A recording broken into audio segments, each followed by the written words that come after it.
Morning, you're very welcome along to Ireland AM on Virgin Media 1. It is Wednesday, the 10th of July. Thank you so much for joining us this morning. Here's what we got coming up today. Yes, at 7:15 we're going to be looking into this morning's top news stories, including a fresh wave of flights expected to be cancelled by Aer Lingus today. And, well, Paul Mescal is in the new Gladiators movie, and I gather the trailer is pretty damn impressive. You not watched it? No, I haven't seen it yet. Watched it 7 times yesterday. He's got an English accent. People are giving out about the music in the trailer. It looks... It's right up your street. This is the news we all want to hear. You are going to be going to the cinema to see Gladiator this. Shadow of a doubt. We're going to chat about that.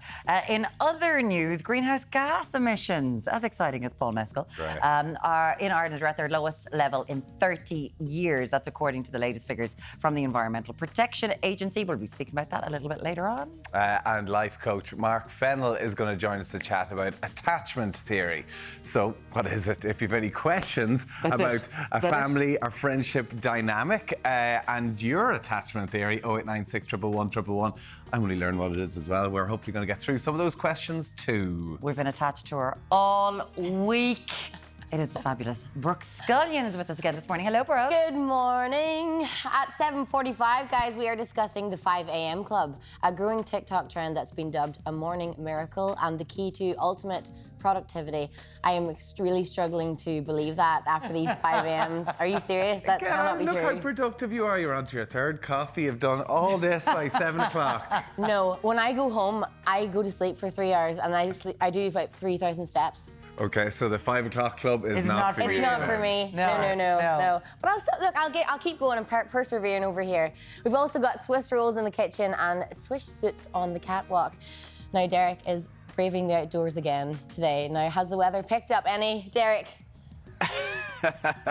Yes, good morning, Brooke. Well, ahead of our trip to County Clare tomorrow, we've landed in County Roscommon, and it is a bit of a breezy start out there this morning. We're still dealing with the remnants of those showers from yesterday, clearing in that northerly direction out there today. It is that mixture of brighter spells with some well-scattered showers across the country. So, an improving picture, but unfortunately, still no sign of summer just yet. Now, we've landed here just over my shoulder, Hodson Bay here in beautiful County Roscommon. Just down the road there, we've got U Forest, and there we have a group that practice forest bathing. It is the ancient art of Shinrin Yoko, so expect a lot of tree hugging, a lot of rolling around the moss, and following yesterday where we absolutely got soaked to the bone. Fingers crossed, who knows what will happen. Yeah. Good morning from Roscommon. I just want to say, Deric is the one who decides to do it's not us going, go on, Deric, out into the rain. He's like, I'm off to Roscommon, lads. It's you, right? Do you know what? My jocks and my socks got soaked yesterday. I had to wring them out. Fair play to you. It looks a bit brighter today, thankfully, Deric, but it is a bit dangerous out there on the roads. A lot of puddles, a lot of rain overnight, so do take care. Now, coming up, this really awful story. Taoiseach Simon Harris has said he's ready to intervene in the case of Irish woman Tori Towie, who is facing criminal charges in the UAE in what he called the most appalling circumstances. Yes, we are going to have more on that story and the rest of the morning's headlines coming up after this short break.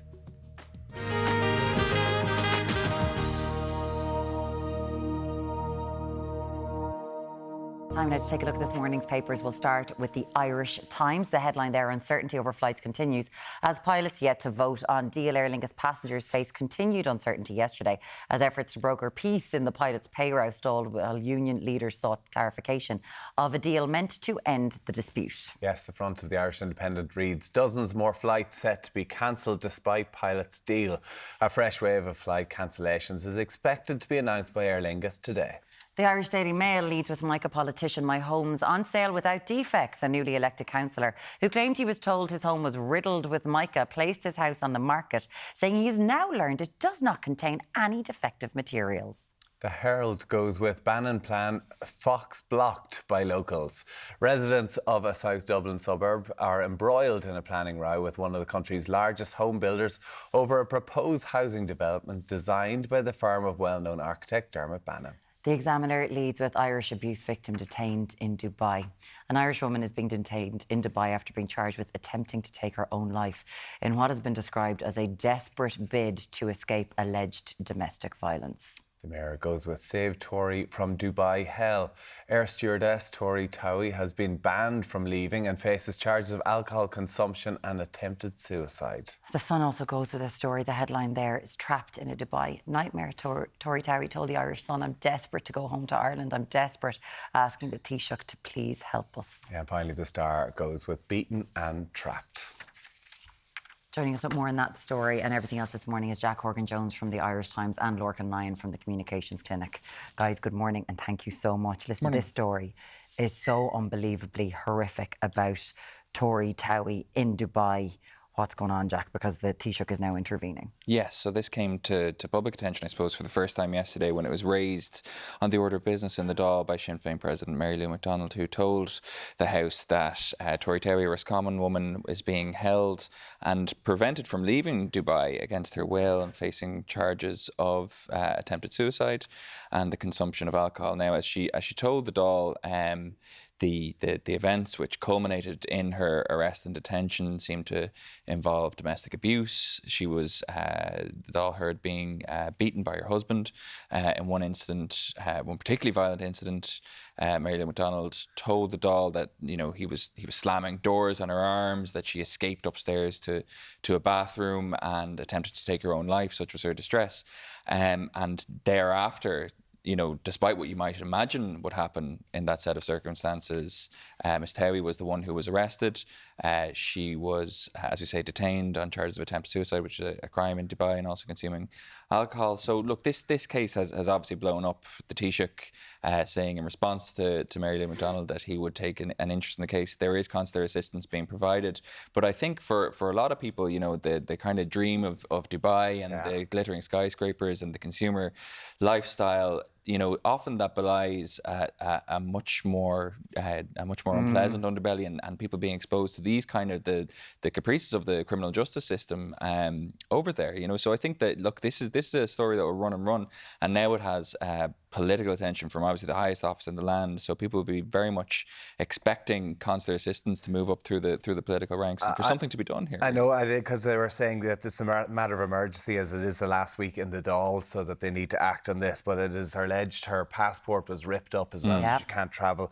She's hiding out in an Airbnb with her mother, obviously waiting out and scared to talk to the media because she fears that's illegal too. So frightening situation, Lorcan, and we hope that obviously the government and Taoiseach and Harris can rectify this, but very little known about the husband. To know what can be done here. And look, and I think to Jack's point about the glittering lifestyle over there, etc. I mean, like it was 1995 when Hillary Clinton gave a speech which talked about human rights being women's rights and women's rights being human rights. That you have to look at it, because I mean she went to the authorities several times about the domestic abuse and nothing happened. And like I think sometimes with the sports washing that happens out of these countries, we do look at them, we look at their laws, but we don't necessarily consistently look at the treatment of women in these countries and the cultural treatment as well as the legal treatment of women in those countries. And I think that's something that this might highlight again for us, that we can't just wipe that away as a cultural law. That is something that as a state with our values we should be standing up against. There's so many Irish over there. She went to the authorities and they arrested her. That's what happened over there. We're thinking of Deric and her mum who are over there right now. It's horrendous. Closer to home, of course, yesterday there was all chat, Jack, about the bumper €8.3 billion tax spend earmarked for budget 2025. Jack Chambers, there's a car for you, there's a car for you, there's a car for you. He's in the door. Been in the audience. There's a little bit of the Charlie McCreevy when I have it, I spend it here.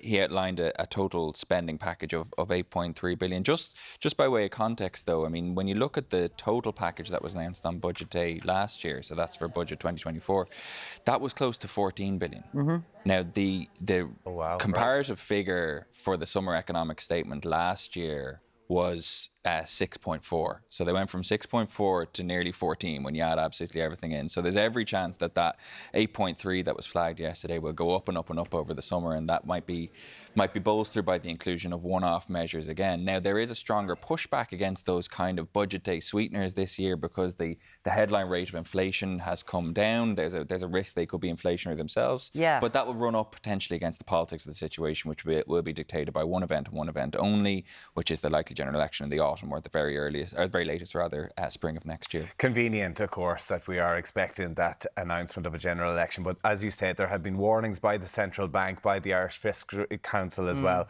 But it is good to see that a lot of this money they're talking about, because of the context of the growing population and economy, they need to put money in public services and infrastructure. So, in a sense, it is needed, this money, in certain areas, but it's how that money is going to be used, Lorcan. Yeah, and look, and there is still 6 billion that they could be spending that they're not spending, that they're putting into the rainy day funds, etc. It does strike me as I suppose interesting that Jack Chambers would have been in the same constituency as Brian Lennon, and I think it would have been seen as his, political protege. They came into the finance ministries in very, very different times with very, very different amount to spend. So it's probably a bit of an easier gig for Jack Chambers than it was for Brian Lennon when he came in. But yeah, the money is needed, and I think there's a bit of a recalibration needed in the kind of the year-on-year even coverage of it and the headline figures, because like health is just going to keep increasing and increasing and increasing. I mean, that's just not going to stop. But it's now 28%. Yeah. Like, that's huge. Like, it was 22%, just 9 years ago. Yeah. So that's a massive jump in money. Yeah, but it's just going to keep happening. I mean, that number is going to keep increasing year on year, because as we get older and as we increase the services, which we're doing both at the same time,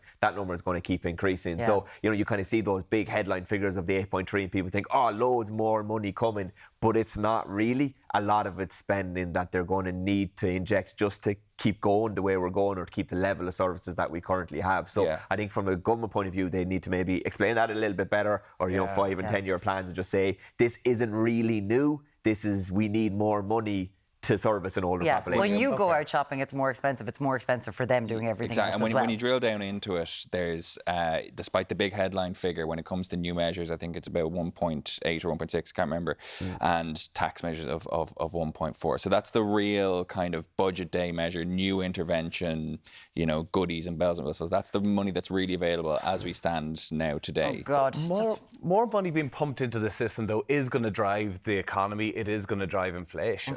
And that's moving on to the next story with Aer Lingus, because obviously they are looking for a 24% pay increase to pilots. It looks like they've agreed, Aer Lingus have on the just over 17%. But if inflation keeps going, there's going to be more and more industries out there are going to be looking for pay increases as well to try and cope. Yeah, and consistently, I suppose this is why industrial disputes always have a wider context than just the dispute itself, because everybody else is looking and saying, well, if the pilots are getting 17%, well, I haven't got my 17% over 4 years, and therefore, so that's where I suppose initially collective bargaining came in with it. They tried to deal with everybody all at once. So yeah, the Labour Court has given the recommendation of the 17%, an element of it backdated and an element over the next 2 years. Okay. The pilots are balloting on it. It will take them in around a week to ballot, so there's still going to be more flight cancellations. What's going on there? Why will it take them a week to ballot? Because they need to talk to everybody and give everybody their opportunity to have their say. So it's literally just the mechanics of running a ballot. And I think they tried to do it online previously and it wasn't accepted. So you have to do it actually. There has to be an in-person ballot. It has to be given. Now, they have been asked, or it's been suggested to the pilots, that as a gesture of goodwill, while we're waiting for the ballot, would we pause the industrial action? The work to rule. The work to rule. But the pilots have said, we've been doing this for 22 months. I think basically there is no goodwill left. And therefore we will continue it for the week. So there's going to be another suite of flight cancellations this week. Again, showing us how much that they do actually use overtime within the place. Anyway, we're hoping there's not going to be too many more flight cancellations. We will keep you up to date, of course, on Virgin Media News. 0896 111 111 to get in contact on anything, including our next story. Did you watch the Gladiator trailer? And how are you feeling about GAA's favourite with a fabulous English accent? Will we take a look at Paul Mescal? Yes. Cheer I haven't everybody's seen day it yet. up. I'm going to see it. Well, it's 3 minutes long. We only have a few seconds. Let's take a look at Gladiator II. I remember that day. I never forgot it. That a slave could take revenge against an emperor. Where were you born? I don't know. I never knew a mother nor a father. You will be my instrument. Who are you?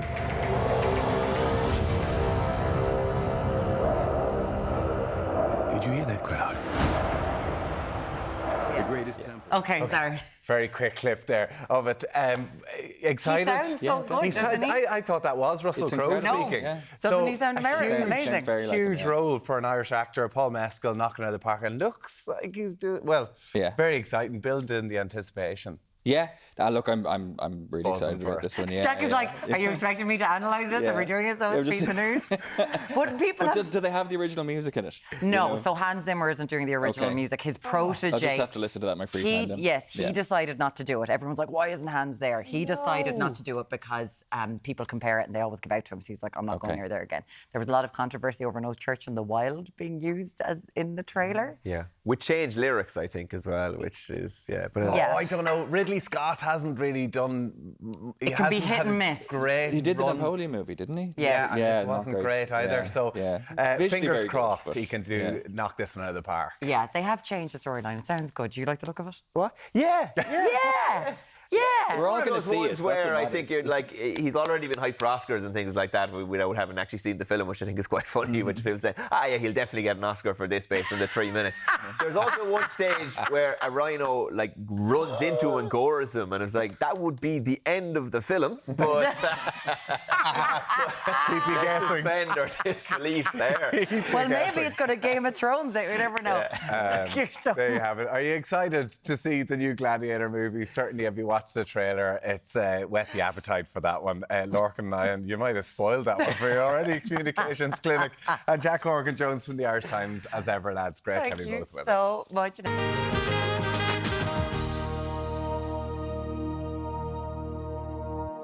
Welcome back. Now, you probably will have heard this. Ireland's greenhouse gas emissions, they decreased by 6.8% last year. That's the lowest they have been in 3 decades. Must be all positive. Taking us through those findings is Mary Frances Rochford, Programme Manager at the Environmental Protection Agency. Good morning to you, Mary. Great to have you with us. So it was your report, the EPA's report, of a 6.8% reduction. A positive step. Indeed, yes, and there's many positive messages that we can take from this assessment. So, as you say, a 6.8% reduction in greenhouse gas emissions in 2023.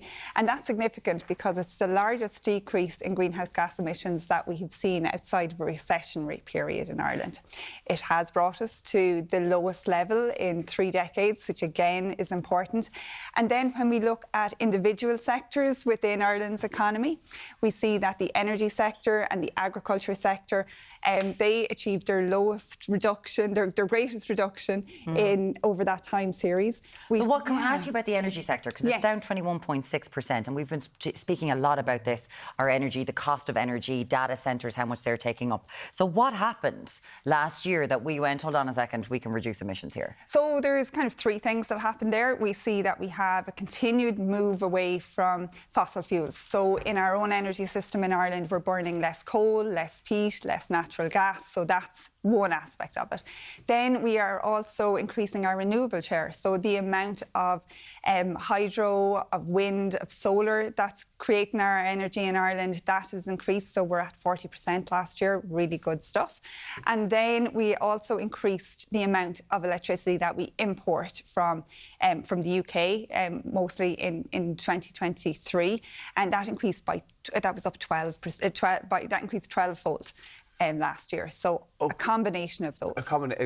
Which is good to show we're going in the right direction. Now, agriculture, I think it's our #1 emitter, is that right? It's our largest emission sector, yeah. And it's like there's been an awful lot of criticism and a lot of pushback from a lot of the farming community, but there's been a 4.6 reduction in that sector's emissions, which is very positive. It is indeed, and that has been largely driven by a reduction in the amount of nitrogen fertiliser that farmers use. So that decreased by 18% last year, which is a lot. We also see that there was a slight reduction in the overall numbers of livestock, although there was a slight increase in the dairy sector, but overall there was a decrease in livestock numbers. Which has been an issue, obviously, between urban and rural communities about the size of the national herd. Because it does often feel like, and I don't know if you feel like this being in the EPA, that you're butting up, or it's parsed as though you're butting up against the rural community. Does it feel that way, or is this showing that things that we can work all together? Well, all sectors have a role in reducing Ireland's greenhouse gas emissions. So be that we just spoke about energy, and in the agriculture sector and transport and residential. So what we see there is that all sectors have measures and actions that they can use in order to reduce their greenhouse gas emissions. In the case of agriculture, reducing fertiliser is one of those measures, and we see here in these figures that progress has been made, and that's really welcome. So are we on the right track? Because there were all these great plans of what we're going to hit for 2030 and 2050. Like, are the government doing enough to make us hit those targets? So these figures are important because they give us an indication of the scale of emissions reduction that we need to have in order to meet our targets. However, we are well off track. So from a European perspective, what we see is that we have to reduce our emissions by 42% based on our 2005 levels. And we're just over 10% of a reduction, and we have to meet that 42% by 2030. So that is a long way to go. So in 7 years, we've another over 30% or 30% to get to. On 2005.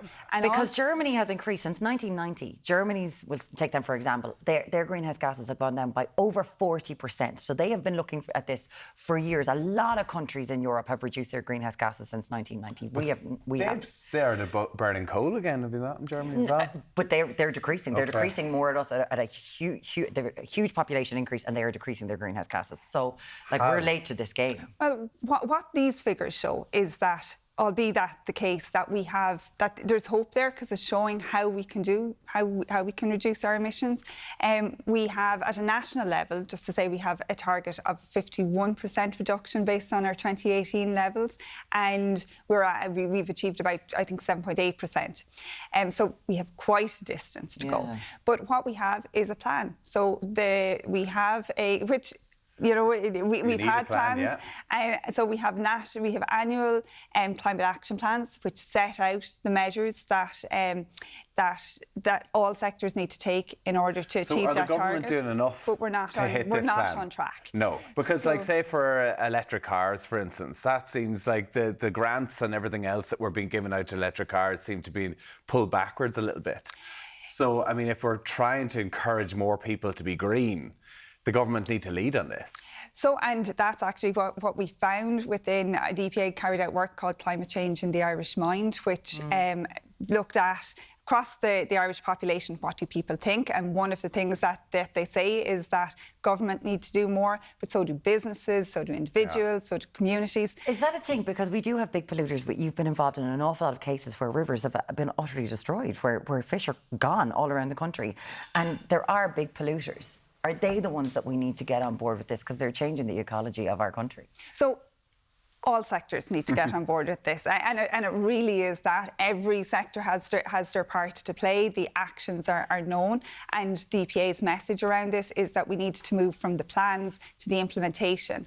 And what we're seeing in these figures is really the start of that level of reduction. So we're hitting 6.8%. Can I just ask you quickly, for people at home, because there is a bit of fatigue around this, what actions can make the biggest impacts for people?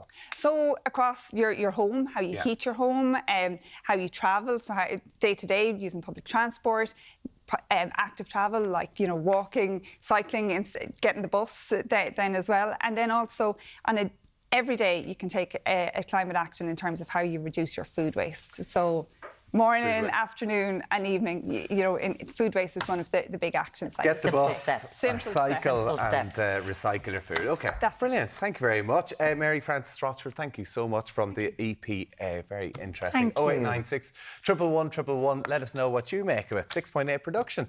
All good. Brooke, what's coming up next? Well, guys, is it healthy living or a recipe for burnout? We investigate the wellness trend of waking up at 5 a.m. that's taking the internet by storm. See you then.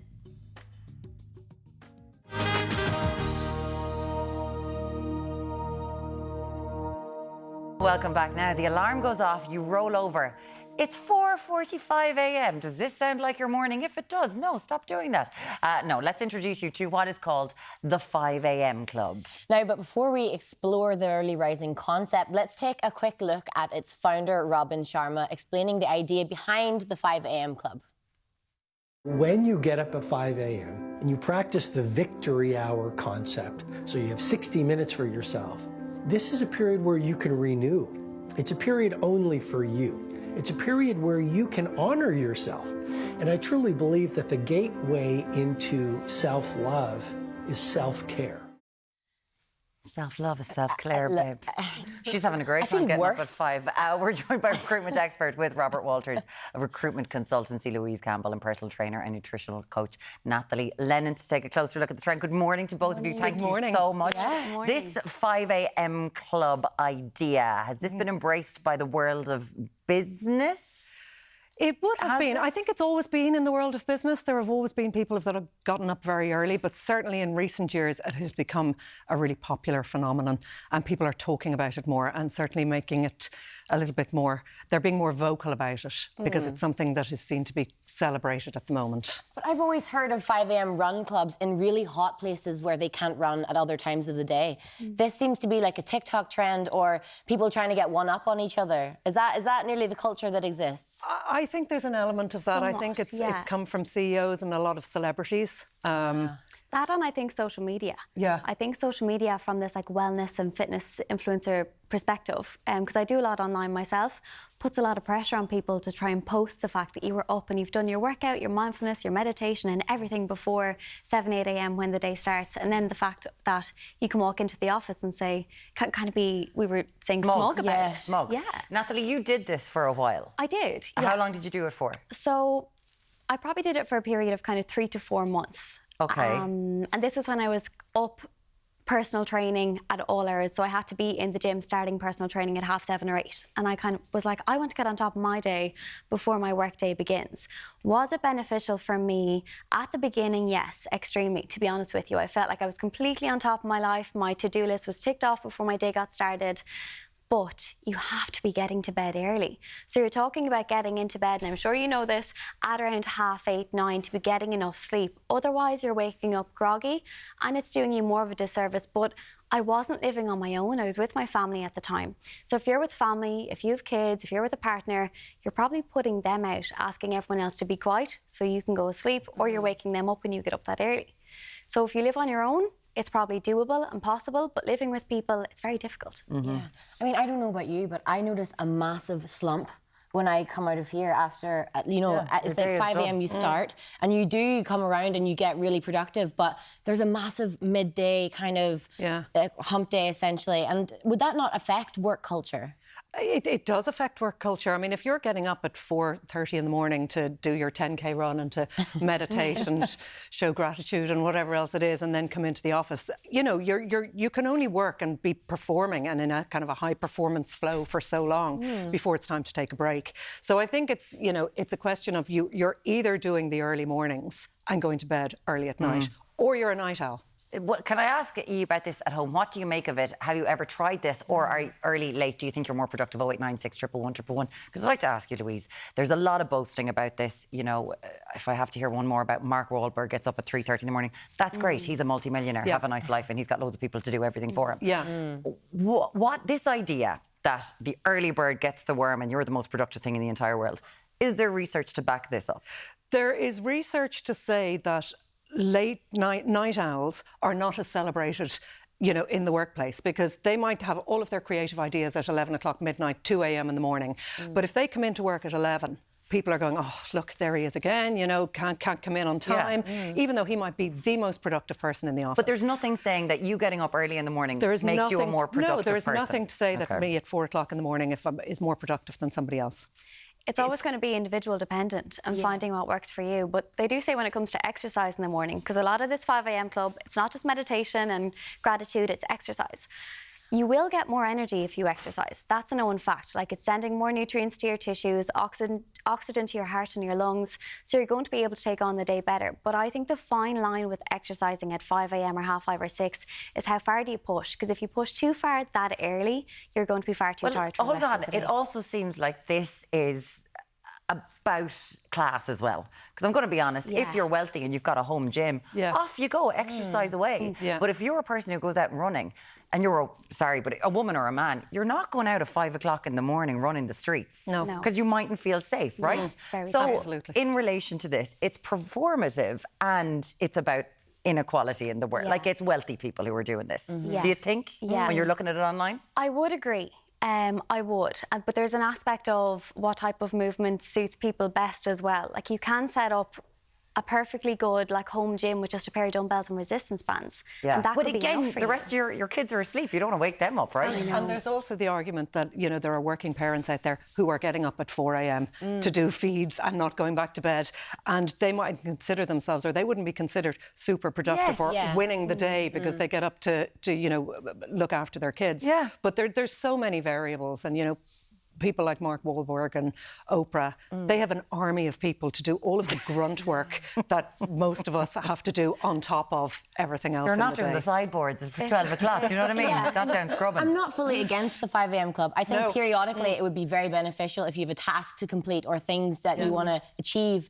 But it's a very boring lifestyle, not for me. You know, it's... I think that's just it. From time to time, if you need to get on top of your life, go for it. But it's not going to be sustainable long term. Okay. Listen, thank you. She has to do it for one more day tomorrow. So she has to get up. We'd love to hear from you. 0896 111 111. Let us know what you think about getting up early in the day. Do you feel more productive? Louise Campbell, recruitment expert with Robert UCD. Walters. Oh, UCD. Yes. UCD and Natalie Lennon, personal trainer and nutritional coach. Thank you both so much for being here. Guys. Thank you. Congratulations, UCD. We'll talk about that soon. We'll be back with you at Ireland AM in just a minute.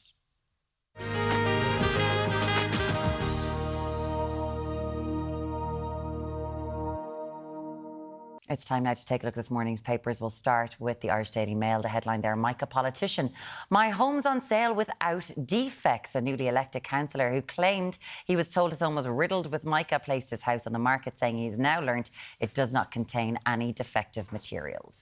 The Herald goes with Bannon plan Fox blocked by locals. Residents of a South Dublin suburb are embroiled in a planning row with one of the country's largest home builders over a proposed housing development designed by the firm of well-known architect Dermot Bannon. The Examiner leads with Irish abuse victim detained in Dubai. An Irish woman is being detained in Dubai after being charged with attempting to take her own life in what has been described as a desperate bid to escape alleged domestic violence. Mayor goes with Save Tori from Dubai hell. Air stewardess Tori Towie has been banned from leaving and faces charges of alcohol consumption and attempted suicide. Similarly, The Sun also leads with this story. Their headline is Trapped in a Dubai Nightmare. Tori Towie told The Sun, I'm desperate to go home to Ireland. I'm desperate, asking the Taoiseach to please help us. Yeah, and finally, The Star goes with Beaten and Trapped. Bless her. Now, on a different note, the Irish Times front page. Uncertainty over flights continues as pilots yet to vote on deal. Aer Lingus passengers faced continued uncertainty yesterday as efforts to broker peace in the pilots' pay row stalled, while union leaders saw clarification of a deal meant to end the dispute. And finally, the front of the Irish Independent reads dozens more flights set to be cancelled despite pilots' deal. A fresh wave of flights cancellations is expected to be announced by Aer Lingus today. We'll keep you updated on that as the day goes on when the news unfolds. Now, you're talking about the 5 a.m. club. Yeah. Do you love... I know you love it. You definitely love the 5 a.m. Well, I have friends who do get up early because they just like to get a bit of peace. I get it's that. It's the only bit of peace you get in the day. So the idea behind it is that you get up at 5 a.m, you do 20 minutes exercise, you do 20 minutes of your to-do list, and then you do 20 minutes of, I don't know, getting something else. Well, even just go for a walk. Oh, I totally Feed get the that. dog, get up and just... But that's the idea behind it, behind Robin Sharma. Yeah. I mean, a lot of you have all been getting in touch, and Josephine has said, yes, 5 a.m. is the best time to get up as you get your alone time to have your cup of tea in peace and quiet. You get your day planned out before the family rises. Really love this quiet time in the morning. Do you know what the difference is as well? Is that you go to bed early. So you have to be in bed by, what, 8:30, 9? That's my, I can't do that. I can't go to bed early. I'm addicted to my phone and it needs to go away. I need to put it in a new room and leave it there. You need to get you a Faraday box, make sure that we were talking about yesterday on the show, turn the thing off. Lorraine said, I find the mornings that I drag myself out of bed early. I'm better set up for the day. I get a quick walk in, which gives me energy for the day. It can be very hard as a single parent to get a chance to exercise otherwise. Yeah. So there you go. I mean, if you're a single parent, the kids are going to bed early. Instead of staying up and watching rubbish or going on your phone, get to bed early, Or get maybe up you're early. working at night time. Well, a lot you know, of people are. that could be the best time. And for people with insomnia, when you're going, I just need to try to get something, it's not really practical for them. But for anyone, Jesus, whatever works. Give it a go. Works. What do you think of it? We do this 4 days a week. No. No, I know. If this show started at 10, that would be so lovely. Desperate. And everyone behind the camera is going, yes. Yes, that would be fantastic. Mern, do you set one alarm or do you set many alarms? I've got 1, 2, 3, 5 on the watch and 2 on the phone. You don't press snooze, do you? Of course I do. I never press. You can't press If I snooze. press snooze, What I'm about the gone. poor fiance? 75. It vibrates. Oh, right, okay. It All right, vibrates, okay. so it does. I don't So have he it going wakes up to beep, that. beep, beep, beep, beep, beep. Do you snuggle beside each other in bed? Like, Yeah, does he feel the if I vibration? don't go in and give him, if I don't give him a kiss before I go, he gets very angry. Oh, that's lovely. Isn't Isn't that nice? cute? Do you give Lucy It'll a kiss change before when you you're go married. home? 0896 111 get us in touch with us on your morning routines with the partner or the 5 a.m. Well, we're club. talking about family dynamics next, actually. Maybe Yes, that's we what you are. do for a happy marriage. After the break, we're learning how to be a better mate for understanding what makes our heart tick. Our heart tick. Kiss We're in the decoding morning. relationship attachment styles. We're all going to be best friends after that. Are we? Yeah. Is that the plan? Did Yeah, we just become friends. best friends? See you back here very shortly.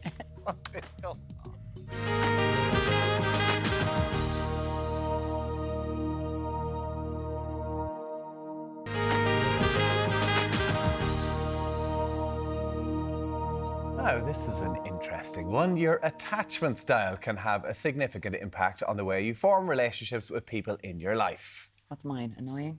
We're going to find out. Here to talk us through. Certainly not. It's author and life coach Mark Fennell. Hello, Mark. Hello there. It It's is annoying lovely one? to have. It's annoying It turns one. out it's not. No, it's not. Damn, I'm one. It's not. What are attachment styles? I know, it's interesting. A simple way of putting it, it's how we bond with people. And it's kind of professionally, socially, or relationally. And there's 4 types. And there's secure type, which is the best one. There's the anxious attachment. There's the avoidant attachment. And then there's the disorganized attachment. So it's called relationship theory. And it's basically, if we think about like a spectrum, you're not always an extreme version of one. You might be, some people might be, but you can have elements of all. But when you start to see it, you start to see a lot about yourself. And the interesting thing about it is you can start to understand why maybe I'm anxious here and I'm not there and otherwise. So can you be different in different setups? So from a professional side of things, you could be anxious, but from a relationship side, you could be secure. Basically. So if you think of it this way, secure is kind of the goal, right?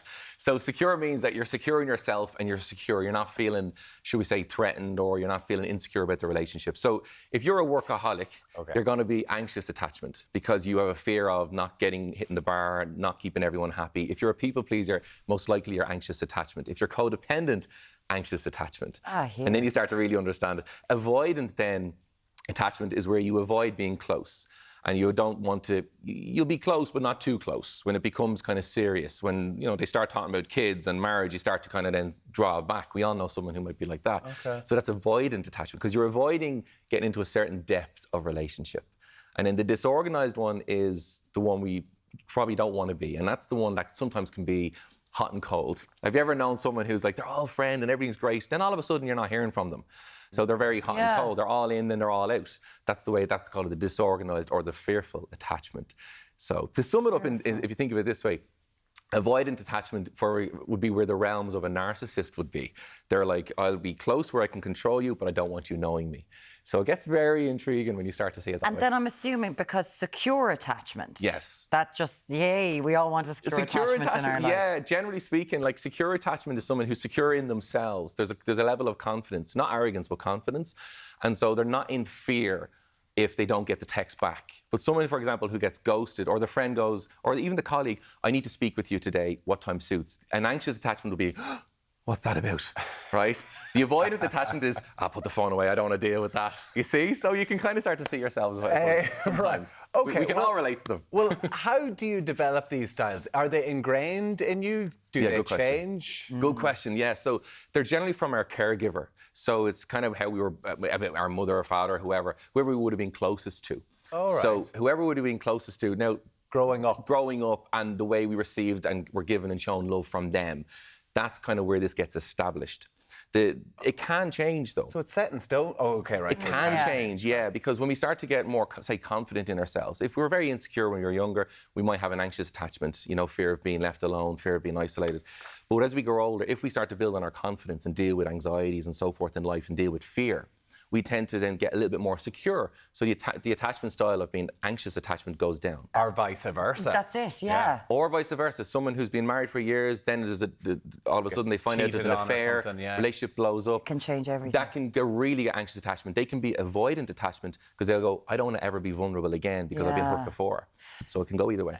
In saying that you can change, and it might because of happenstance, but also say you realise, okay, this is who I am. You're looking this morning and going, I don't want to be like that anymore. Yeah. Are there ways that you can go, okay, I need to change my behaviour? Yeah, there is. And it really starts with, start being with someone who's secure is a great way, believe it or not, osmosis. They say if you're with someone who's a secure attachment, you'll start to pick up on that. So that's actually one way. But the main way is self-awareness. And I always say, don't always go by what you're thinking or how you're feeling. Go by your behaviours. How are you actually reacting? Are you getting anxiety? And then ask, so I'm acting this way because this happened. And I have a tool I always say called the XYZ tool. I feel X because of Y, and Z might be a better response. And so start being, should we say, self-aware. And that's how you actually start to deal with it and go, you know what? They said they want to talk to me. It doesn't mean it's the worst thing happening. It doesn't mean we're falling out. It doesn't mean the boss, that email means I'm being fired. Don't go to the worst case. So that self-awareness is a real powerful tool for becoming aware of it. And then, of course, adjusting it. So you can change it. So if I'm avoidant, right, and I'm like, well, that's just the way I am, but my partner would probably prefer if I'm secure. More secure, yeah. So is it up to me to change, or would a lot of people kind of think, well, that's just the way I am, and that's why we're together? It maybe kind of that's is how what it it works. is. Yeah, great question, because what sometimes happens, and this is where it gets great fun, is you have an anxious attachment with an avoidant attachment. So the anxious person is looking for the reassurance, and the avoidant is like, you know, don't be getting so close. Yeah, look, I'll text you later or something. But that would never work. So, believe it or not, they can fall in love initially. Yes. But in time, then, it starts to show up and it causes friction. So what's the point in knowing these? So that's like the chase. Can I just say that used to be the chase, right? For some people, yeah, it is. You're avoidant and you're like, yeah, exactly. You know what I mean? Like that's what we used to call it. And so there's elements of it, but yes, and there's sometimes where it's not a problem initially. But avoidant is more, I'm purposely not letting you in. And it's kind of the chase is one thing, but you never get in with them. You never really connect with them. You don't even know who they are, kind of thing. So what's the point in knowing? It's all to do with communication and compromise. And in a relationship as a team, if someone is avoidant, they'll be very slow to compromise. And if someone is anxious, could become quite codependent and constantly chasing the avoidant for reassurance. And then you get a kind of a power imbalance almost, when ideally it should be a balanced team. Right, okay. So it's not a problem. It doesn't mean anyone's broken. It just means that, okay, I could be better in this area because I tend to steer away or I tend to join. Can I just, so content is where we all want to be, or secure. So can you get to a stage where you're secure in your relationship, secure with a close-knit group of friends, secure in a job that you feel comfortable in? And that's where the ideal, that's where the perfect combo is. But you know what it comes down to? Really simply, it's not letting fear dominate you in areas of your life. Okay. That's it. That's in a nutshell. Don't let, no fear, guys, no fear. There's questions coming in here. It's so interesting, but there's questions here from some of our viewers this morning. Thank you so much. If an older sibling is very controlling, can this mean that they are a narcissist? Great, narcissism. Yeah, it's something I talk about on Instagram a lot, and it gets a lot of feedback. A narcissist, basically, it's an actual disorder, narcissistic personality disorder. But a lot of times people can have narcissistic traits, but it doesn't mean they're a narcissist. A narcissist basically is someone who has very low empathy, and is very much about themselves. And I like you as long as I can control you. So it's quite sinister.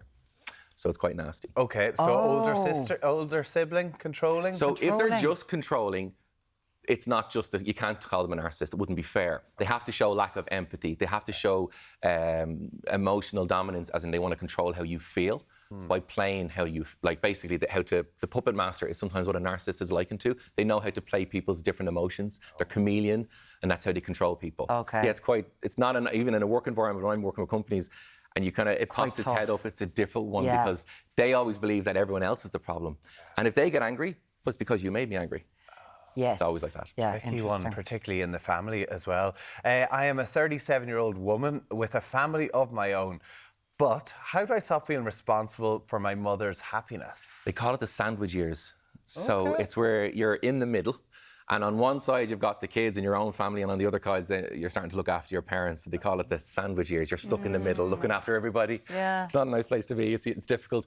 I always say is that you're there to look after your mum, but you're not responsible for your mum's decisions or actions. So it's not that you her well-being is your responsibility. We should never make an adult that scenario unless if they're starting to lose their faculties or whatever, then it does become, you know, a responsibility. But as long as they're able-minded, it's not our job to control our parents. And I always say sometimes it's the emotional side. Obviously, they're parents. You want to look after them.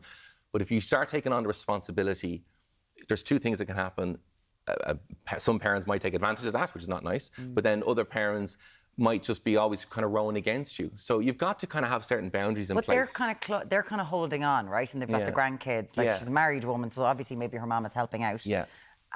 Like, you know, they're still her baby. Yeah. You know, that the grandmother's kind of going, well, you're still my baby. Yeah, yeah. It's tough. It is very tough. Cut those. And it's not about cutting off. It's more just having a boundary that works for both sides, but that protects you. I always say it like this. If something's not serving you well, causing you constant anxiety, a boundary needs to be adjusted slightly. I would imagine there could potentially be a husband here as well who's kind of saying, why are you always going and worrying about her? Like, there is because he's probably giving her a bit of pressure. The kids are probably wondering why, but she does feel that pressure. I always say it like this. It's like the airplane. You put your mask on first before your kids. You put your mask on first before the adults, you know, the parents. You've got to make sure you're okay and functioning in your initial bubble before you start kind of taking responsibility of everyone else. Because you get very tired very quickly if you're looking after everybody. Very difficult. There's loads more questions here. You'll have to come back and do. And you want to talk about something else, Briggs-Myers? Oh, Myers-Briggs, yeah. Myers-Briggs, okay. That sort of stuff. If we're talking personality traits. Anyway, if you want to get in touch with Mark, find him on Instagram at markfennell.ie as well. And thank you so much for as ever. We'll have you back soon. Loads of questions in too that we haven't unfortunately got through. Sorry.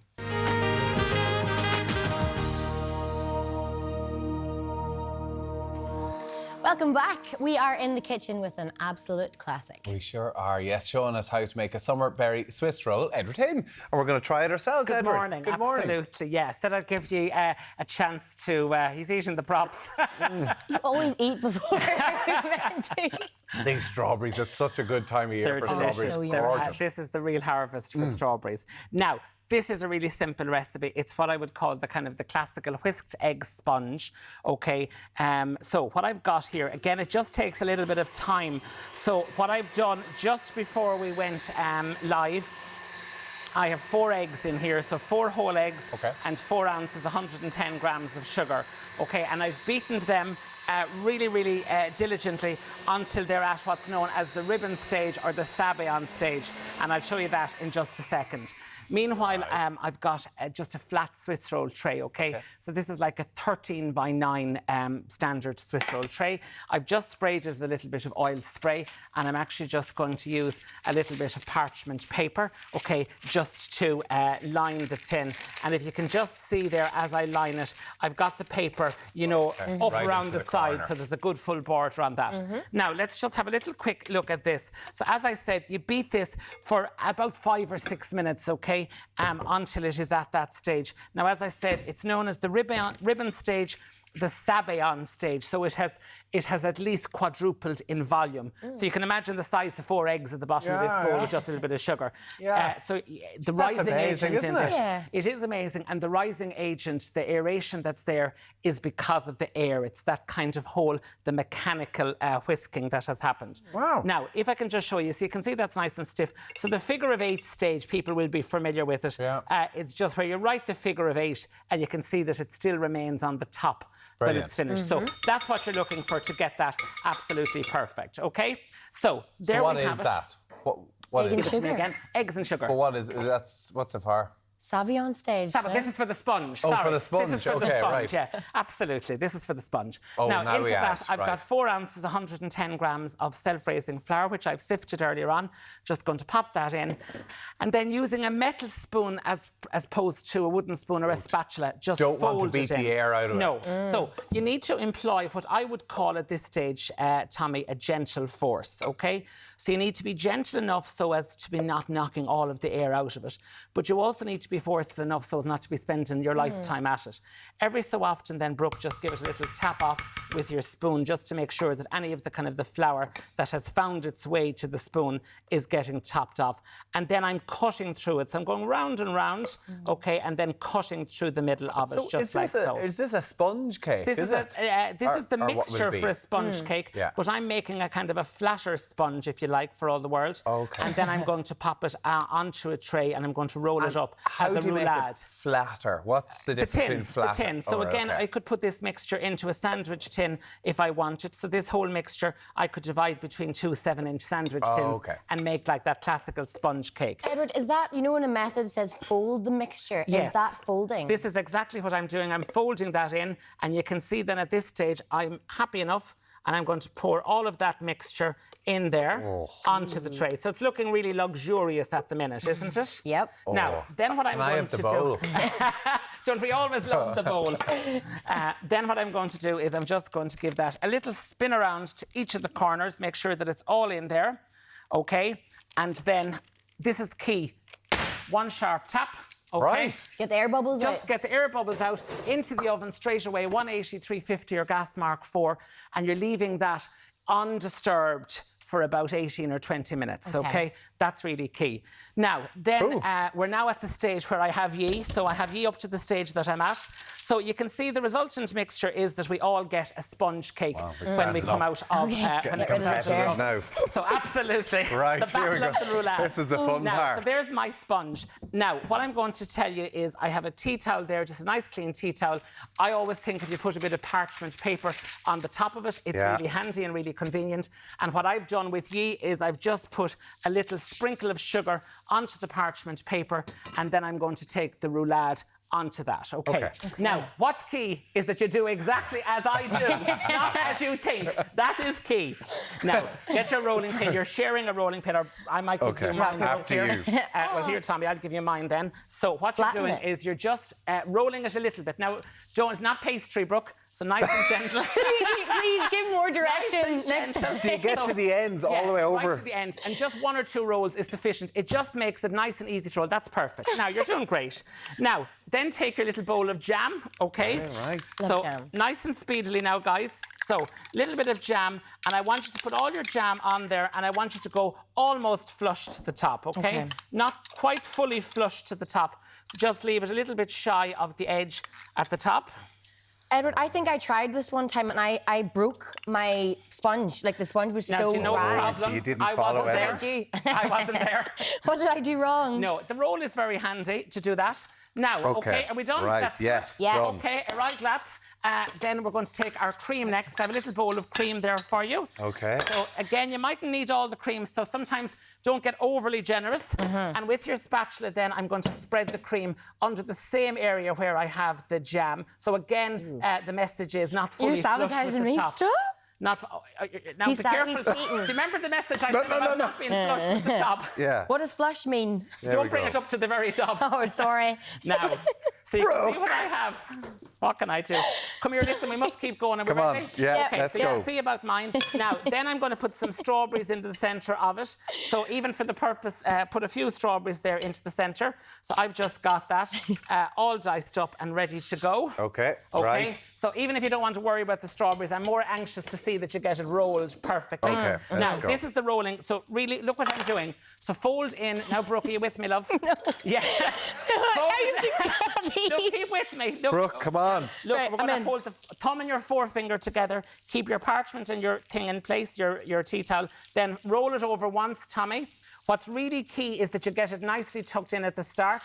And then, just like they tell you on Call the Midwife, just keep pushing. OK. There we have it. Yeah, you're going great, Tommy. Yeah, that's actually very good. Keep going. Don't show no resistance. Show no resistance. No, yeah, keep going. Yeah. No, the tea towel and the parchment. I can't. It didn't work. The tea towel didn't worked well. Now, and there we have it. Take it off just like so. And then what I'm going to do, just for the purpose of the finished one, so you can pop yours up on the plate, I'm going to just pop mine up. I'm cutting off the crust just for the effect. And then I have a little bit of whipped cream there in my piping bag. So if you just want to do a little rosette of whipped cream on the top. just like so. And then what I might do is I might just finish it off. He's after eating it straight away. I might just finish it off with a few strawberries, just like so. And I've brought some fresh mint leaves and I've brought some edible violas there as well. So you can have a really simple sponge cake. Edward Hayden. Just like so. Brooke against Bowe. I think hers is broken up. As they say in the horsey world, winner, all right. Edward Hayden, as Can always. I just throw mine into the mix just to show you what it's meant to look like. What it's meant to look like. Okay, guys, thank you so much, Edward. Up next, Deric is going wild to get Zen. Gorgeous. Yeah, we're seeing Deric after the break.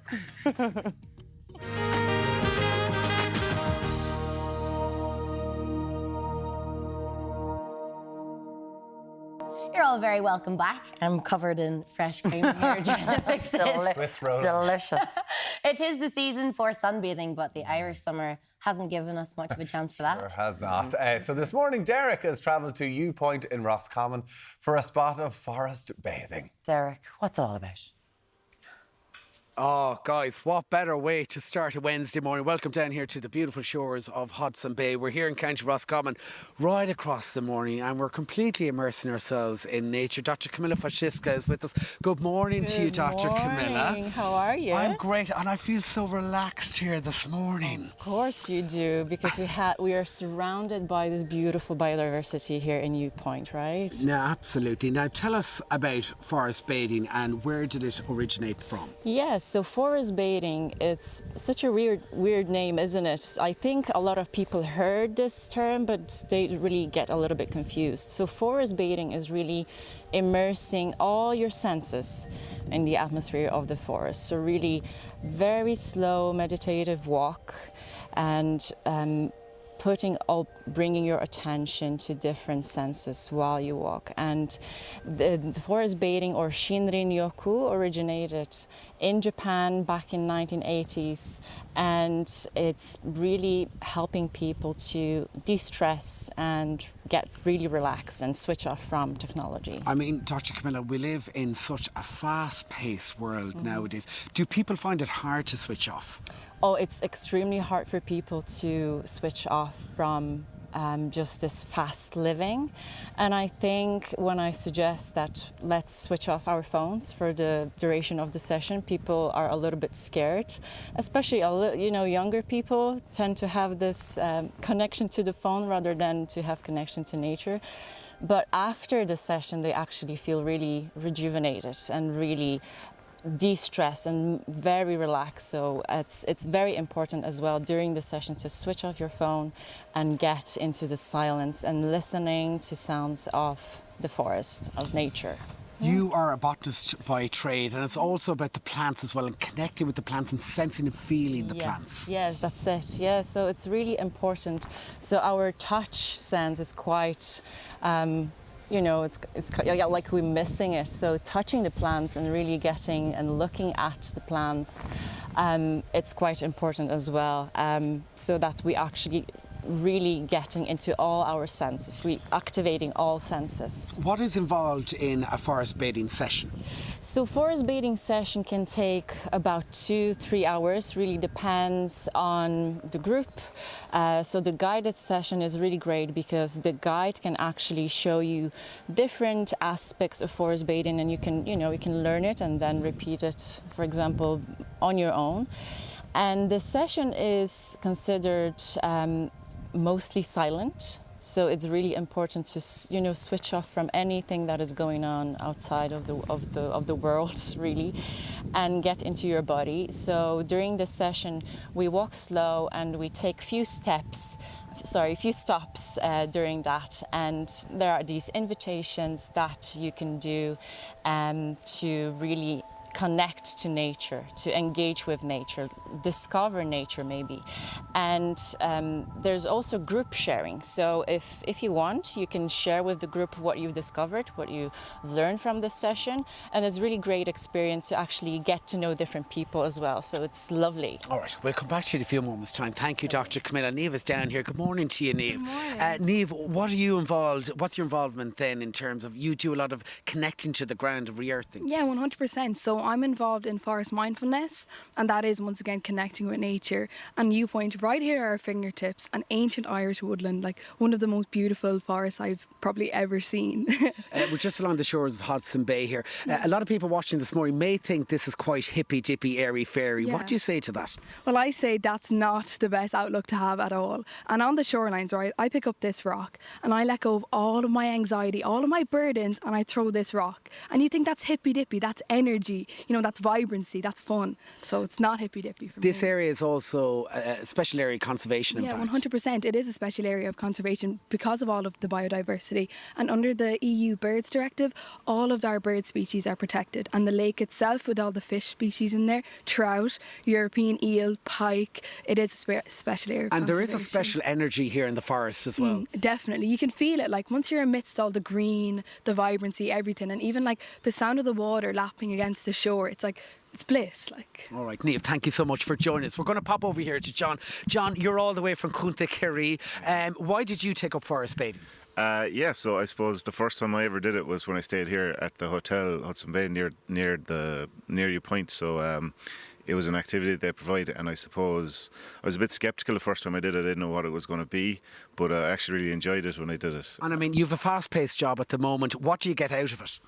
It's literally disconnecting. So I turn off the phone, come down here, and you actually you forget that, you know, there's no buzzing, there's no dings on the phone or anything like that. So you forget and everything, and it's just really good because you just get to disconnect, you know. Absolutely. Well, you'll be reconnected when Kerry play Armagh in the semis. Anyway, Dr. Camilla, you're going to take us on a little forest bathing session before we wrap up. We've got some beautiful music back at base, and talk us through a session.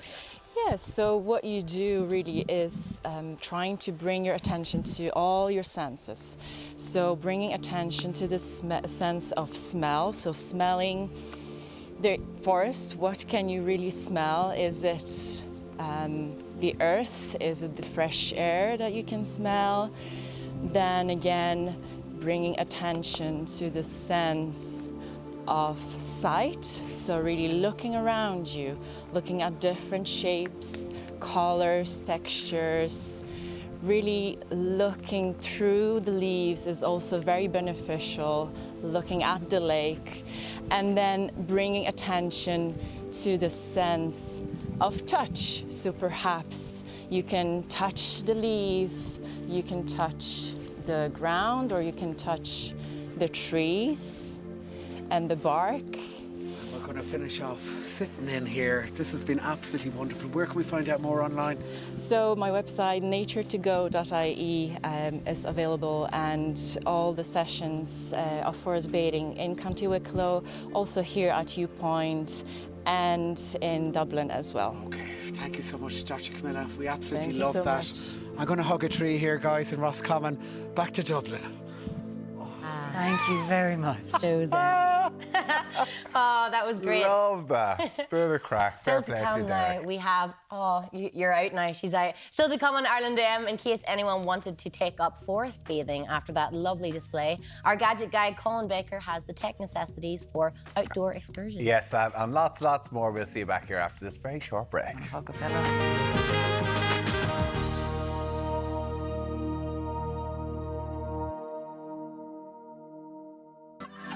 All this week on Ireland AM, we've teamed up with Flowgas to give away an amazing prize to one lucky viewer. Flowgas is one of Ireland's fastest growing energy providers in electricity, LPG, natural gas, solar and renewable energy solutions in Ireland. And they are proud to be the energy behind Team Ireland for the Paris 2024 Olympic Games. And Flowgas want to give you the chance to win a huge 65-inch 4K HDR smart TV so you can watch all your favourite athletes compete in this year's Olympic Games. For your chance to win, just answer this question. Which athlete is representing Team Ireland in the Rugby Sevens tournament? Is it A. Brian O'Driscoll or B. Jordan Conroy? To enter, call 1550 999 200 or text PRIZE to 57199. Best of luck. The very best of luck with that. Now, earlier on, a story we didn't get to, which I was hoping to talk about, is this new initiative. Remember, have you seen Barcelona with the tourists come along and they're like squirting tourists, trying to tell them to get out of here? Yeah.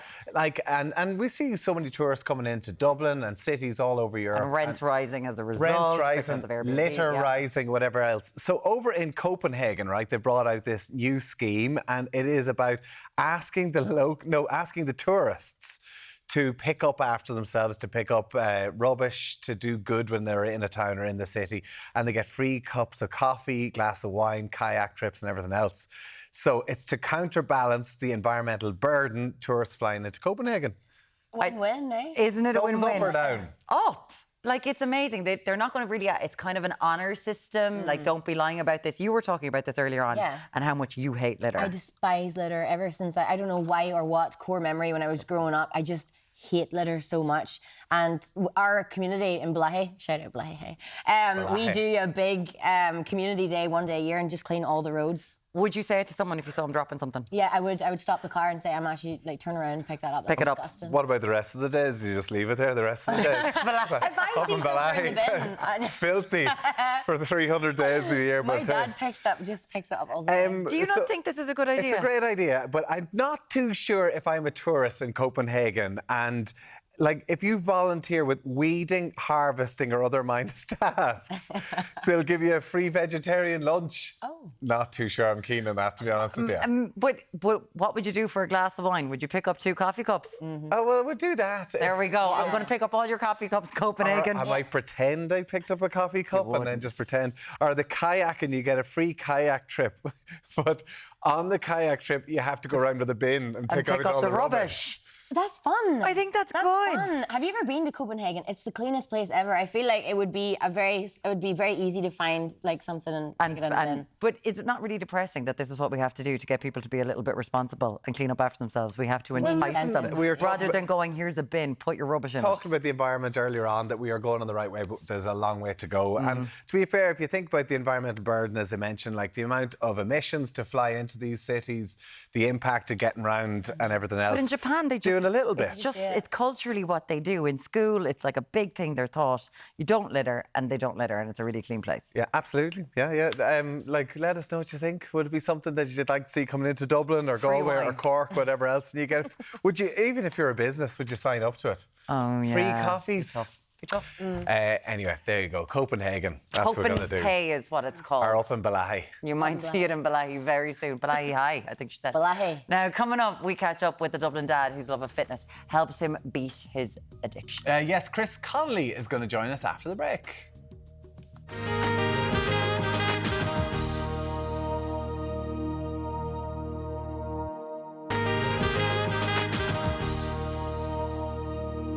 Welcome back. Now, Chris Connolly, he's become a content creator who has over 100,000 followers across his social media platforms. But what Chris does is incredibly interesting.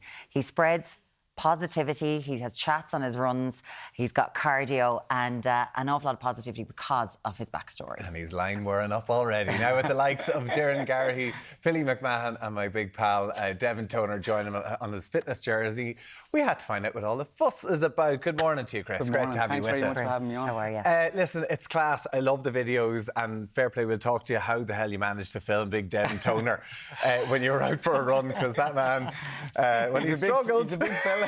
There's a big height disparity there, how you get that going. Tell us like, where did this all start for you? Like, because we see online your content creation, but you came from a pretty dark place. Yeah, so like I struggled with addiction for a long period of my life, and it wasn't until I started to go to treatment that in secondary treatment they let you out of the premises if you want to go for a run, which in turn led me to going out for a run because I was allowed out, and then lo and behold, I started to fall in love with running.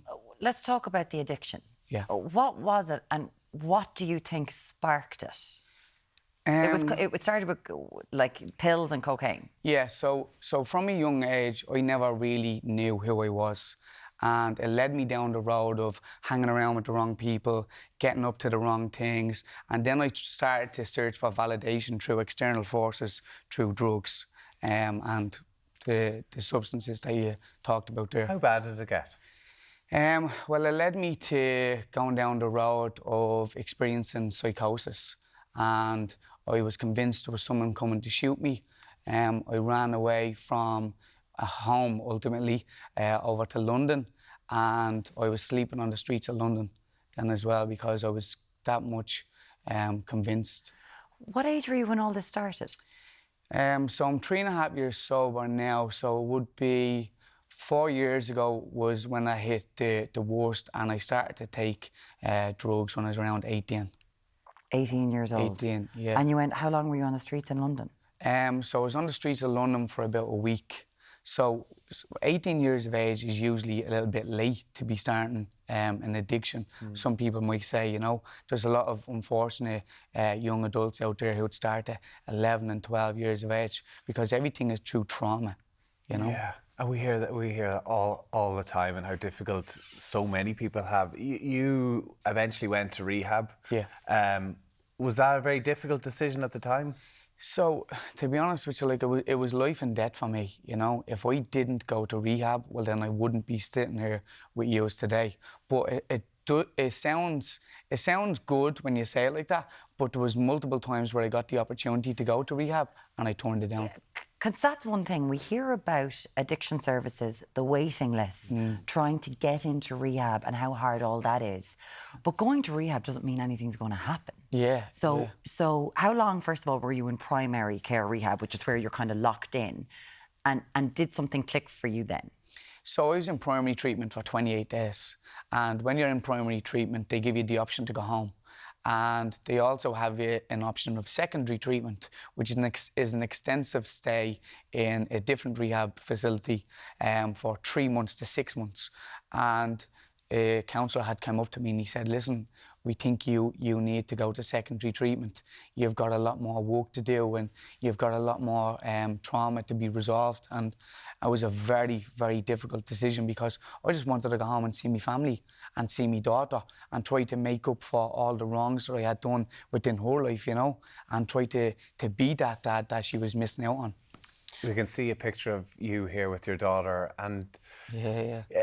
Whenever you're in rehab, you have a decision to make. No one else can make that decision for you. Yeah. Did it take a long time to make that decision? Did you have a good period in rehab, or was there some difficult moments in there as well? Yeah, so like it's not all sunshine and rainbows, you know. It's a lot of ups and a lot of downs. But the reality of it is, as soon as I started to get into treatment, to get into rehab, I knew there and then that there was a possibility of me creating a better life for me, my daughter, and for my family.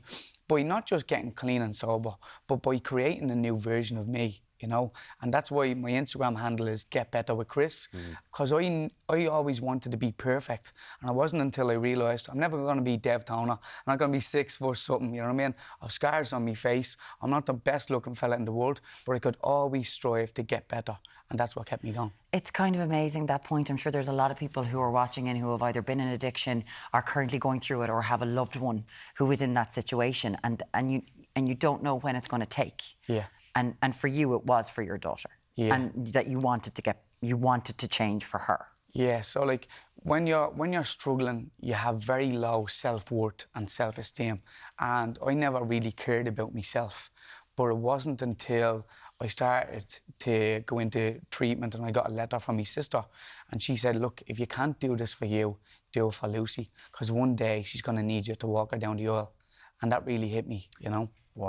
That was it. That was it. So what happened? So I spent as much time as was needed in treatment. I got to reintegrate with other men who were also struggling with substance abuse. I had some laugh down there. It wasn't just a lot of negativity. It was, if I'm honest with you, it's something that I think that everybody should go to at one stage in their life. And some people look to life coaches as well. That's where I see treatment was for me almost, you know what I mean? It's a way of being able to upskill yourself and delve into all the trauma and struggles that you have. All people should do what, do you think? Sorry. Should try to do some work on themselves, you know, delve into what's going wrong with you. Because the reality of it is we're all messed up. In one way, shape or form. We all have struggles at home. But society leads us to believe we need to be perfect, when in reality we don't. We don't. It's amazing to hear that, because we're all interconnected. It's very true. We're all connected, and it's these human relationships. How did the running start? So obviously in treatment they let you go out running, and I had started my running journey there. And I can remember I came home and I was going to tell the lads that I had ran a half marathon. And in fact I didn't. I was just going to lie to them. And something just triggered, and I said, you know what, I'm fed up of lying. I'm fed up of lying. And before I knew it, then I started to run these half marathons, and I started to run marathons.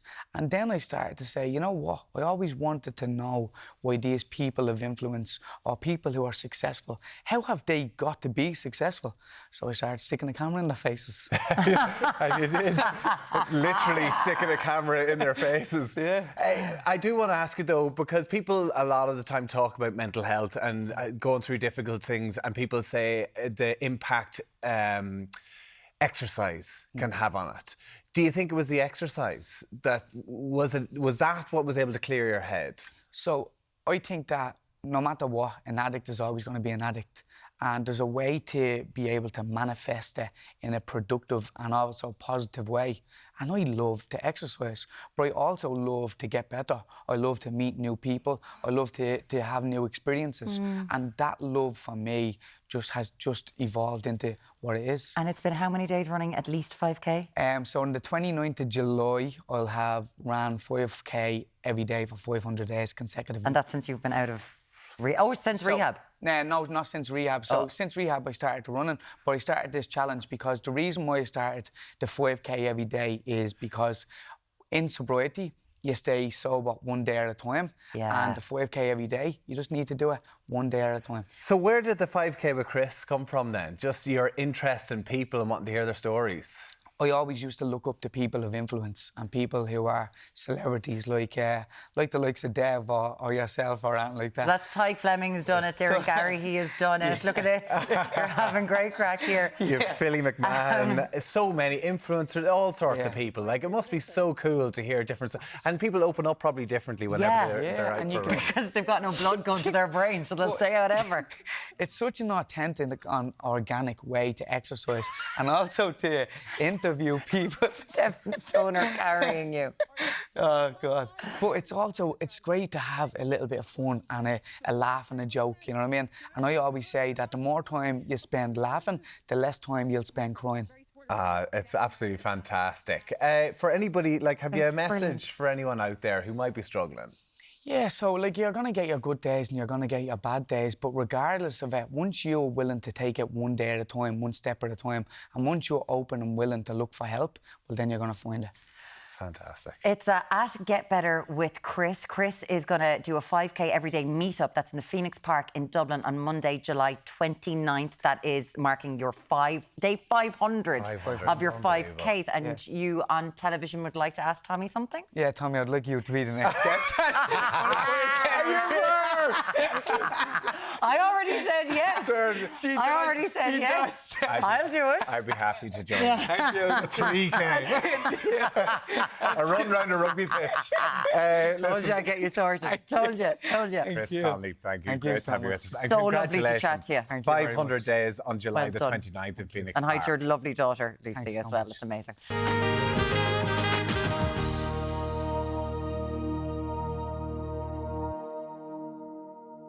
Now, if you've been looking at the catwalks or indeed Wimbledon, business casual, it's on trend. Always on trend. Serving up suits worthy of a CEO is stylist Justine King. Nice to have you. Thank you. Nice to be here. It's not just suits, isn't it not? We're talking tailoring No, here. tailoring, yeah. So it's kind of gorgeous jumpsuits, but it's that kind of business casual look, but it's very much for outside of the office. Absolutely. And it's the sort of thing, if you're looking at the pictures from Wimbledon, boom, They've love all them been so wearing much. it. Yeah, so that's classic and it's gorgeous. We'll start with you, Miko, on our first look today. And this is definitely one you could totally rock at Wimbledon, but Yes. you could rock it, I was saying, like as a civil ceremony, as a bride, a day 2 bride. Yes. Absolutely stunning. It's from Diffusion.ie, so a gorgeous Irish online boutique, and they've pop-ups popping up all the time around the country. It's absolutely stunning. It's Italian tailoring, and you can see that it is that kind of quality piece.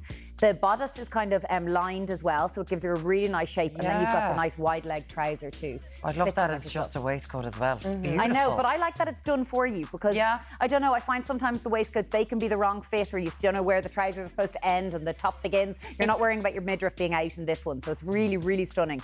Our necklace here is from Fear Jewellery. So this is an Irish jewellery brand. That's the Connemara crystal necklace. So you can just see the little bit of cubic zirconia, and then we've got the matching bracelet to that one too. And all of their pieces are hypoallergenic and they're tarnish free as well. Beautiful. Lovely. So they're affordable price point, but they are really great quality too. You could do any number of shoes with this trousers because of how they fall. Yes, now they're a long trouser, so a little bit of a heel is what was needed, but we just wanted to keep that kind of comfortable look as well. And these ones are from Murphy Shoes. They've got the espadrille wedge here, and then they are genuine leather. And they're just a great kind of holiday shoe. But you could go for your kind of skyscraper heel with that look as well, or a trainer. Yeah, gorgeous. Yumiko, you look absolutely fantastic. When doesn't she? Beautiful look there on Yumiko. Now for our second look. Our second look, we've gone for the suiting again. Now, Kim Cattrall was wearing a pale pink suit to Wimbledon, very similar to this kind of look. This one again is from Diffusion.ie. Really important with your tailoring is investing in good quality tailoring and going for those kind of classic pieces that aren't going to date easily. So this one's just a nice kind of oversized fit, which is definitely the kind of fit we want this summer, and that relaxed fit. And then the suiting in the bottom as well, they've got elasticated waist. So it's all about comfort, and that's what that business casual trend was on the catwalks. It's kind of having comfort with it's not your stiff suits. So it's going for the runners with it. It's making it a little bit more relaxed for your everyday. Yeah, very investment pieces is what we're looking at here, really, yeah, with these first two, certainly. Yeah. So we've kind of layered that over. This is just kind of a linen effect little top, which is also from Diffusion. It's gone on to the necklace there. That one is an Ohm necklace. So the ancient Ohm writing, and it does say Ireland. So that's the thing with Fear, is their brand is all about kind of taking a little piece of Ireland with you. So we've also got the claddering there too, which is obviously synonymous with Ireland, and with all about love and loyalty. And that one comes in rose gold and in silver as well. Love a cladda. I love that. Oh, I do. Love. You have yours on? Yeah. Oh no, that. There we go. They're love the cladda. Not about us. Now, let's look at these runners. rocking the cladda recently.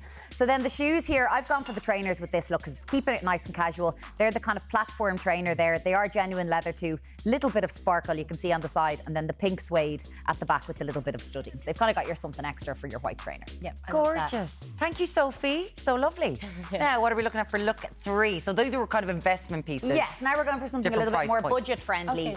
So this, another gorgeous jumpsuit. I mean, this is a real striking look. We'll start with this blazer. So this one is from On Trend. It's that kind of waffle effect. It's got the little hammered detail on the button too, and that comes in black as well. And it's just kind of those cream blazers, cream or a white blazer, I think you have in your wardrobe, you can throw on over anything, especially in the Irish unpredictable weather. But we've got a jumpsuit on underneath that. That one's also from On Trend. And that one's in the sage colour. It comes in a beige too. I love the little belt on it with a little bit of a beading detail. And then it's super wide legs. That kind of looks like a maxi dress nearly, doesn't it? And beautifully pleated. It's lined throughout. So it's a really nice quality, especially for that price point. And then that beautiful kind of boat neckline as well too. Gorgeous. We'll have a look at the jewellery. Yes, so we'll go for the earrings first. So these, as I said, Fear are very much about taking a little bit of Ireland. So these have a little shamrock with a tiny diamante detail. So their market is started out as people kind of moving away, people living in Australia that wanted to kind of represent Ireland. But now Irish people are loving kind of, you know, having a little bit of patriotic jewellery as well. Not patriarchal, not patriarchal. Patriotic, yes, won't make that mistake. So then we have an anklet here as well, and again, that has the little shamrock. I love a little anklet for my holidays. I'd say you love it. Would you wear an anklet? I love an anklet. I love a body chain, all that kind of stuff. But yeah, they don't last me very long. I always rip them. Well, these are high quality ones. This will last a bit longer. The shoes, then we've got the chunky heel here with that kind of raffia effect on the buckle, and then again the espadrilles, which are fab for summer. So they again are genuine leather too. Gorgeous. Thank you so much, Sarah, here with us today. Yumiko's back. Yes. Next. So then our last look, black, would you believe, is one of the big trends for spring-summer, even though it is the least spring-summer colour that we can think of. But we've kind of made it a little bit more summery. This one probably is a bit more office appropriate, and with the little blazer from Friday's edit. I love this short-sleeved blazer. It's kind of a nice way to kind of, jazz up your LBD, very Chanel effect without the price tag. And then it has that beautiful emblem buttons that are synonymous with kind of Chanel and Versace too. Absolutely. So then the dress is a beautiful fit here, and that is from On Trend. It's very structured, really nice. As I say, office wear, but you could kind of dress this down as well with its own little belt. You could add your own leather belt if you wanted to, and the button down as well. Something a little bit 90s about it. I don't know what it is. Yeah, do the buttons open? Buttons open. Yeah, the buttons do actually you open. could show a bit more leg if you like. Say, yeah. As someone, open all the buttons up, my friends. But it's really nice with the V-neck shape as well. The jewellery then, as I say, a piece of Ireland. We've got the little, obviously the island of Ireland on the necklace there. And then we have the bracelet, that is the Blarney stone bracelet. And that does come with a matching necklace as well with the little black stone. Oh my God, we'll have to get you decked out in all of this stuff. I know, fewer, I'm already on it. We need one for Deric. Yeah, we do. We need something for Deric. We do. Get something named for that. Absolutely beautiful. And then finally, so look at our these shoes, we've gone a little bit dressier in these shoes. These are really eye-catching. The beautiful diamante straps, and then they are the genuine leather suede. They have a gel insole, so they are comfortable, even though they have that bit of height. And then the closed toe, so they'll kind of work year-round as well. They're going to go with a lovely trouser, with a dress, whatever you like. They're beautiful. They're gorgeous. Kind of rose gold there. What you think? She's all over the jewellery anyway. I am. I'm all over the jewellery there. I am. I'm wondering how many buttons you were going to open on that dress there. G lay it up. Is that it? G lay it up. Justine King, thank you so much. We appreciate that. You're keeping me sensible with the gilet. It's fine. Now, after the break, what about a bit of tech? Love tech. Bit of Not tech. very good at looking after it, but Colin is bringing us his latest gadgets and outdoor equipment. Yeah. His equipment. We'll talk to you shortly on Ireland Day.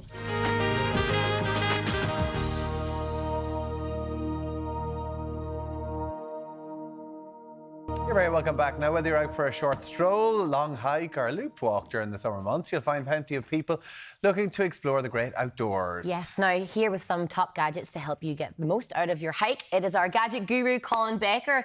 You were in the Camino de Santiago, is that right? Well done, yeah, you must have seen it. 5 weeks, 900 kilometres and very sore feet. Okay, you must have a lot of experience. This is with a few then. of the gadgets. I've really gotten into the walking and hiking, and I realised, kind of ignorant to say, but I didn't know how many walks and how well set up we were in Ireland for wonderful hikes and walks. There's an All Trails app. I don't know if you guys have used that before. No. It starts with a free service. I went for the paid one, but it gives you access to all the walks, all the known legit walks and hikes and trails that are out there, and you can select them by location, by difficulty, by climb, by distance, by how much time you have, and then it'll give you an exact, it'll follow you along the trail, it'll even show you what it looks like, and if you're interested in particular, like a coastal walk, whatever, it'll filter by that as well. And what if you run out of 4G or internet connection? You can download, when you pay for the thing, you can download all the trails so that you don't need that connection. So it's very, very good. A new area, or you're in your local area, you want to find a walk, that's All Trails app. Okay, what's this watch for then? One thing that I found very handy was a decent smartwatch. Now, this is from a company called High Future, and of course it looks a lot like the sort of Apple style of watch. Very easy to set up. It connects into your smartphone and gives you a head-up display here of your fitness, your tracking, your distance travelled, your blood oxygen level, which is How brilliant, much is it? and your heart rate, your live heart rate. I find that's €79. And I find, knowing my heart rate, so if I'm going up a climb, I like to keep it above 120 BPM. Yeah. If I'm walking, if I'm going too slow, if I go over 100, I'm happy. That's kind of into the cardio How does stage. it compare with the iPhone watch, Apple Watches, all that sort of stuff? This is €79. Yeah. The battery life is very similar. I can take and make calls through this, which I like. For 79 quid? It's not got all the additional apps, but it does tie in with an app on your iPhone. So it's definitely not as good, but then the Apple version is €1,000. Yeah. This is 79. Is it a 10th? Bargain. It's half as good, we'll say. So I would say it's good value. Good. Okay. Yeah, this was I did 2 night hikes, 50k through the night, and I found not only was having a head torch handy for camping or for in the hostel and digging through my bag or packing in the morning or whatever, because I can set different levels on the lamp on here, but I can also set the red light, which I found out protects your peripheral vision. So when you're walking at night and you've got a bright torch on, you can see this very well. Because your night vision is gone, you can't see all that, whereas with the red light you can. So that was very, very handy. One? That's the BATnet headlamp. Only 20 quid, so and USB rechargeable. And listen, in Ireland, early mornings if you're going to go for a walk. Yeah. And stuff. Tracking tags, we've got the solar radio as well, but I'll move swiftly onto the tracking tag because that was really important. That's a waterproof air tag. So that connects in with the Find My feature on your Apple iPhone. Okay. And no matter where this goes in the world, and I've got one, I don't know if you can see it on the side of my bag there. And so wherever I leave my bag, if I happen to lose it, I'd be able to nip onto my phone. Is it there? Or is it there? Is it on that side? There it is, sorry. Very discreet. I get my left and right mixed up. Well, that is totally waterproof, so no matter where it goes in the world, that's trackable on my phone. What about battery life? I can't lose it. That has about a year battery life, and then you can replace the little button cell battery in it, and it'll warn you when it starts to run out, so it's not a problem. That's this handy, is this I did bring with me. Sorry, what is that? So that's Fresh and Rebel. Smart Finder. And 29 quid. 29 quid. Very so good. not expensive, no excuse for losing things on the go. This is what I call a pulse charger. It's a very fast, weatherproof, portable power bank. And also, unlike the bigger power banks, this obviously, the cap comes off and I connect it straight onto the bottom of the phone. And I can charge the phone while I'm using it. So I don't have to have it plugged in or have it, Connected sit down to so or many connect it wires. through a cable or whatever. How many charges would you get? I get about 2 full charges. I don't use it for that. I use it for a quick 10-minute dart up by 30 or 40%. Yeah. Very, very handy, and they're 39 And listen, for some people who are a bit more adventurous, might as well get to it. If they go off the grid, you've got something Yeah, here look, this has saved lives. This is a more serious device. This is called a Garmin InReach. And the idea here is it's like a tiny mobile phone, but remember, a lot of areas you don't have mobile phone coverage, particularly, and I do a bit of flying, when we're across the water, you're not picking up phone service. But even listen, the remote areas of Ireland, there's lots of places don't have coverage. This connects into the Iridium satellite network. So if you've got visibility of the sky, this will connect into that. It'll allow your friends to track you via a dedicated link, and it has an SOS feature on the side. So when you hit that, it sends out an alert and a location to emergency services, and you can text through it as well. Very interesting. Brilliant. So I love that All Trails app as well. I'm sure if people want to find out more, of course, they can check you out at backfromthefuture.ie. Colin Baker, Brilliant. as Thank ever. you so much. Thanks for that. Always fun. You can Thanks take a the million. head torch off now. Murren, what's coming up tomorrow? Loads on tomorrow's show. Former tennis pro Conor Nyland joins us in studio ahead of Wimbledon finals this weekend. Our movie maestro Brian Lloyd is giving his cinema critiques of the week. We might be discussing Paul Mescal and that Gladiator II trailer again, and the music. We will be back here tomorrow morning from 7 a.m. We hope that you have a lovely day. Talk to them. Bye.